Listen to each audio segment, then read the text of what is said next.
একটি ছোট গ্রামে থাকত দুই ভাই বোন, দাদা আর্য আর ছোট বোন ইরা। আর্য ছিল খুব শান্ত আর দায়িত্বশীল, আর ইরা ছিল চঞ্চল, কৌতূহলী আর সারাক্ষণ প্রশ্নে ভরা। প্রতিদিন সকালে দুজনে একসঙ্গে স্কুলে যেত।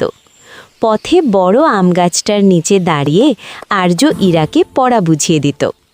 ইরা মাঝে মাঝেই ভুল করত, কিন্তু আর্য কখনো রাগ করত না। হেসে বলতো, ভুল না করলে শেখা যায় না, বুঝলি? একদিন গ্রামের স্কুলে বিজ্ঞান প্রদর্শনী হলো। ইরা খুব চাইছিল অংশ নিতে, কিন্তু সে একটু ভয় পাচ্ছিল, যদি সবাই হাসে।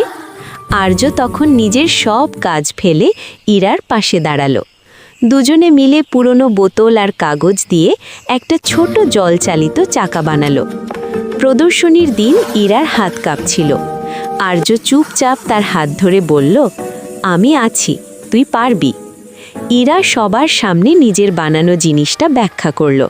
সবাই হাততালি দিল। সেদিন ইরা প্রথম পুরস্কার পেল, কিন্তু তার কাছে সবচেয়ে বড় পুরস্কার ছিল দাদার সেই বিশ্বাস ভরা চোখ। বছর কেটে গেল। আর্য বড় শহরে পড়তে গেল, আর ইরা গ্রামের স্কুলেই পড়াশোনা চালালো।